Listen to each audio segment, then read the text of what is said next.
Unpopular opinion. I mean, that's what I'm known for, right?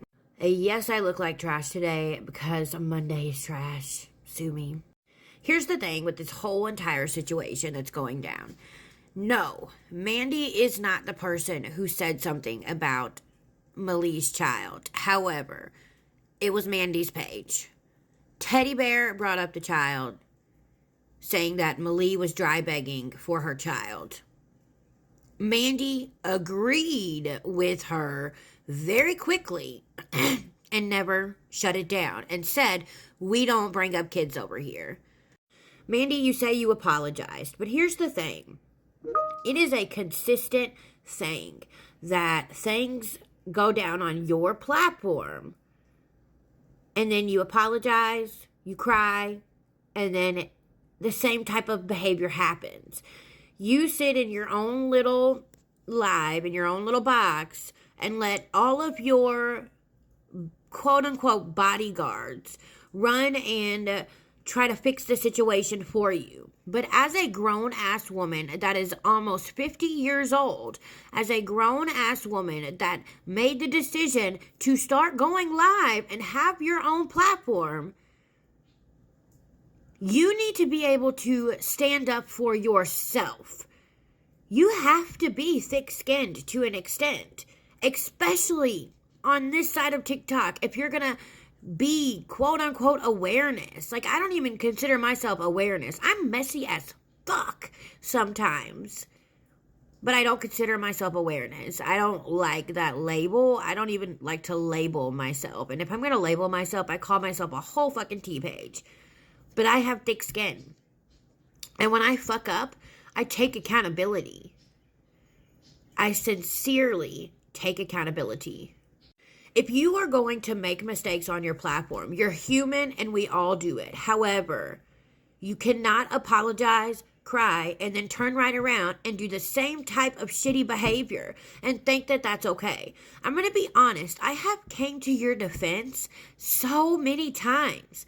And the fact that I expressed my free thinker opinion on your video's comments today and said, "Please keep my name out of it. I refuse to have my name aligned with people who speak on children or people who flat out say that someone in active addiction is their content. I wish you the best."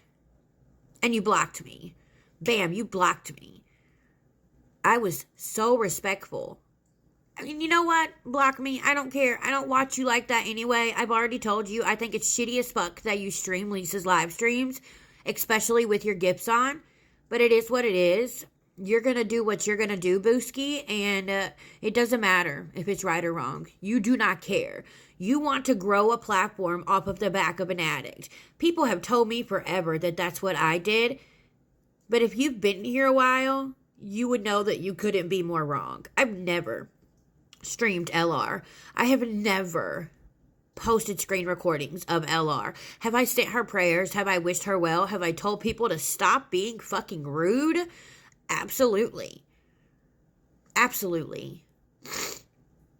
People should be able to come into Mandi's live and not feel like they have to walk on eggshells. If you are that damn sensitive, then maybe you should go back to your nightly thoughts and your morning updates. Because when you were doing those, you had so much support. But then you went live and True Colors fucking came out. And I don't care who gets mad at me for saying this, because somebody has to publicly speak the truth. Now, I don't wish anything ill, negative, or whatever for you, Mandi. I truly do wish you the best. But you have got to stop with this victim mentality, because you are not a victim. Now, let's move on to Bouncer. Bouncer, you are the one constantly inserting yourselves. You go and you sit in people's lives and you listen, and then you take what they say, you twist it, and you run with it to start shit. Then you rant to your husband, which is fine, but then you allow your husband to get online and threaten women. But then today you crossed a line. All I did in that chat was say, do not put that jacket on this DMAC person. It was not DMAC. It was Teddy Bear. I have the screen recording. Funny thing is, I didn't get the screen recording by being in that live. I got the screen recording because somebody shared it with me. Because I like to see things for myself before I make assumptions. Something that you need to learn how to do. But just because I called you out, because you were lying on one person, not telling the truth about what actually happened, you call me a piece of shit and say there's no way that I have a job? You scream at me as if you are somebody relevant in my life? Boo-boo, I'm going to be so honest with you. You need to put the phone down while you're driving that semi-truck before you take someone's life. Nobody has called your job. You are not that relevant, honey. You're not. I don't know where you work. I don't even know your real name, and I don't give a fuck to know it. All I know is you drive a semi, and you're constantly on live, on your phone, and you're constantly commenting and moderating the chat while driving that semi. I pray to God that you don't cause somebody to get hurt. But if you do, I swear, some people's children, that's what I'll say. The fact that you think it's okay to drive a semi and be on TikTok Live is beyond me. I've even defended your petty ass, but never again. And Blonde Jennifer, stop texting me. Stop calling me. I've defended the shit out of you, and I have always been there for you.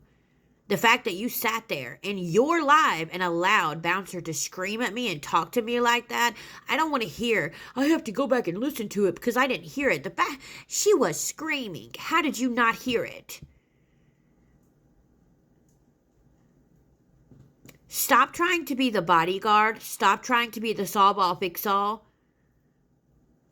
And take control of your own platform. How many times have I told you this?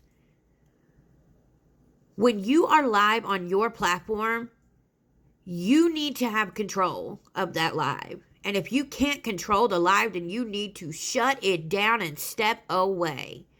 And that goes for anyone. Now, I'm going to move the fuck on because Mandi and Bouncer, or none of them are relevant enough for me to go on and on and on and on and on and on and on for days in a row.